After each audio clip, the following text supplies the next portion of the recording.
It was a tough job, but we finally have Morello where we want him. Now one last step remains. Eliminate him. In his sections of the city, there's theft, robbery, blackmail, illegal lotteries, gaming rooms, and whorehouses appearing all the time. But what's the biggest problem? Drugs? Horseshit. The problem is that we don't get a cent out of it. That'll change as soon as we get rid of Morello.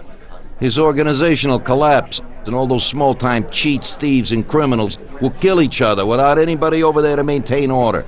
Today, we can finally remove that bastard once and for all. Paulie has come up with a plan. That's right. What my informants tell me, we have one chance to get this guy. Morello watches his back and almost never shows himself in public. Goes everywhere in his bulletproof limo, clammed up like some seashell. But today he's coming out. He's going to theater to do some socializing with the creme de la creme of Lost Heaven. And we'll be there to show him something too. Isn't this a bit risky? It's risky, but this is our only opportunity to waste him in public and show everyone our power. We'll do it like this. Wait in front of the building until the end of the show.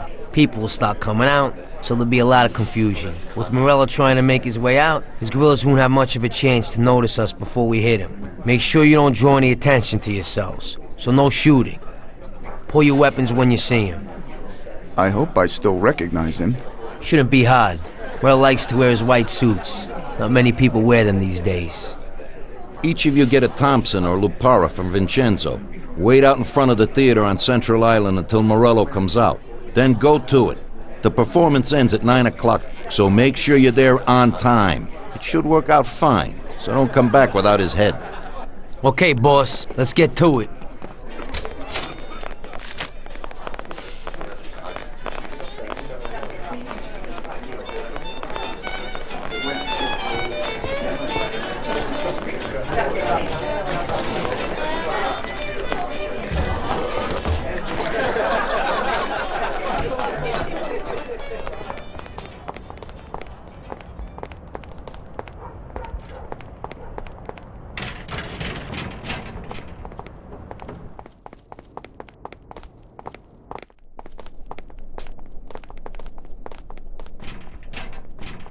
Vincenzo, today we need some real heavy artillery. We're gonna rub out Morello. Well, I think 600 shots per minute from an old Tommy gun should do the trick.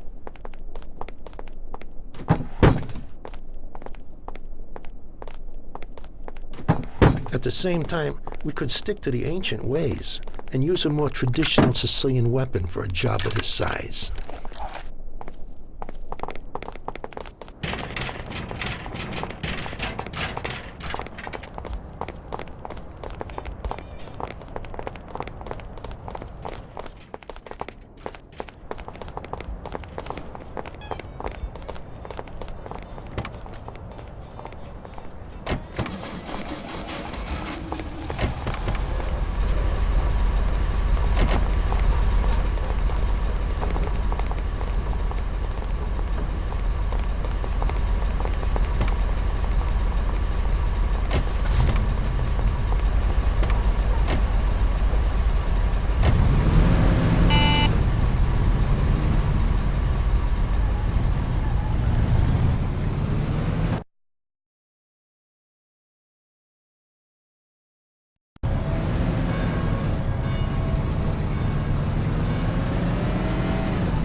must have finished earlier. That silver limousine! Don't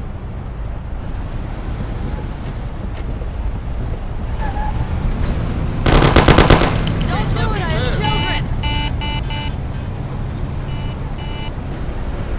Please don't kill me!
Brake!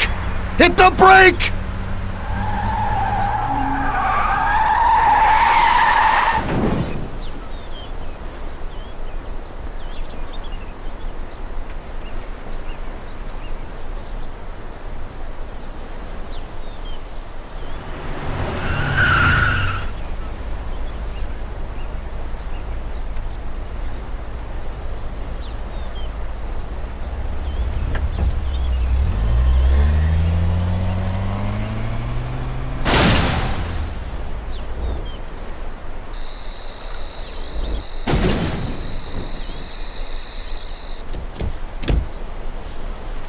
You think he's dead? Well, I guess so, yeah. Oh, Christ. Well, he's definitely dead now. Let's go. Okay, let's go.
Hey, Tommy. Hey, you got anything for me today? Well, today was a little rough. How come?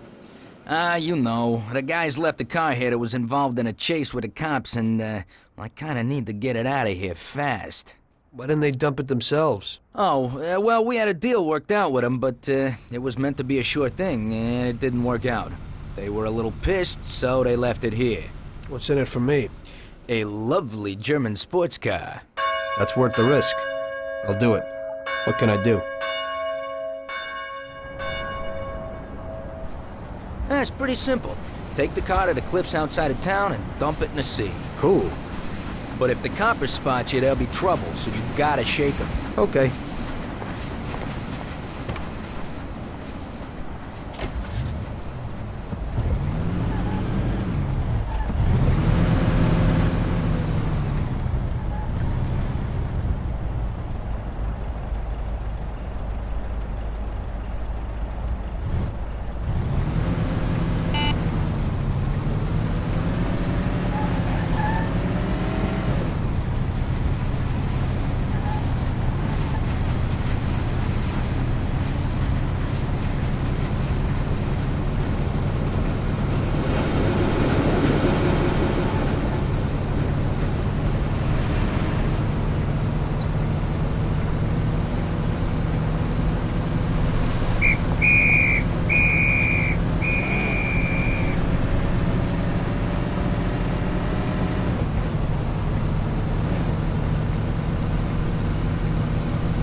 I said don't move.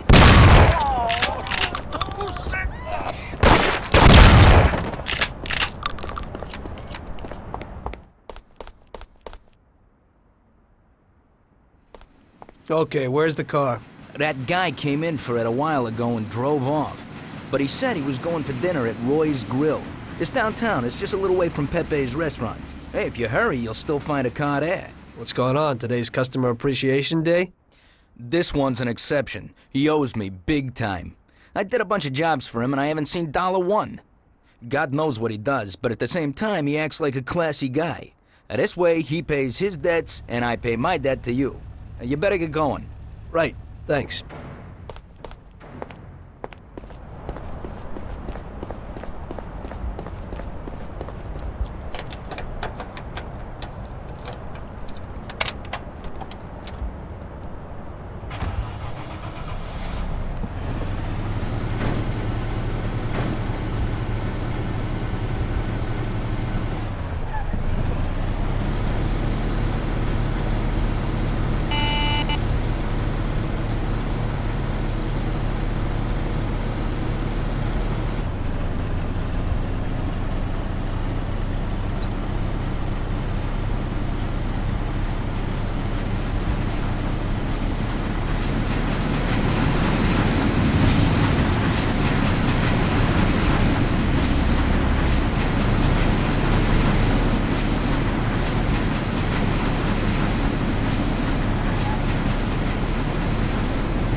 So, you killed Morello. That must have felt good, huh? We celebrated. Salieri was thrilled, of course. He ran the whole town, practically, and there seemed to be an end to the bloodshed. For a while, I felt like a king, until I came to a realization. If a regular guy like me could kill the most powerful man in the city, what good was all his power? Hell, if he hadn't been so powerful, he'd probably still be alive. It seemed to me that no matter how strong someone was, there was always somebody stronger to take them out. So where did that intuitive thought take you? Greediness is bullshit. When you have no money, you think that a few bucks a month will be enough. Then you realize that it wouldn't be bad to have a nice car. You get a great job in some high-up position, but in actuality, you're thinking about going higher. Before you know it, you want to be the President of the United States, and you want to win the war against the Germans. Luckily, that won't happen. Plus, the whole strategy of watching other people's backs has one basic flaw. The whole time you have to watch your own back, in case someone else has the same idea. So I thought to myself that maybe I ought to change my priorities a little. Great Bible story. Laugh it up. You know where it got me in the end. This. Who is it? It's from 1920. The old man is Don Pepone. The two younger ones are Salieri and Morello. This photo convinced me that this kind of life is poisonous. Morello and Salieri were friends, and they were both commanders of Pepone's regime. But in the 1920s, they got Don Pepone killed because of some deal. Strangely enough, Salieri still admires the guy now. Afterward, they divided up the city, and each ruled their own part of it. But they started to compete with each other. I ended up being Salieri's instrument of death to kill his best friend, to save him from looking Morello in the eye. It occurred to me that my friends and the people I loved were the same. Someday I'd turn to Paulie and be looking straight down the barrel of a gun. I couldn't be sure of anybody, above or below me. But you were risking your life every day. Being a sharpshooter for the Mafia ain't no bed of roses the way you tell it. It's different when you're living it. When you're full of energy and you're fighting for your life with someone who's like your brother. You're just two soldiers who know what needs to be done. And it all depends on your ability to survive. It's a war. The constant feeling that you can't even trust your best friend is terrible. You are alone, and death can come from anywhere. I'd lie awake at night wondering if the joke my best friend told me was really just a joke, or if I should get prepared for my own execution. A person needs someone he can trust.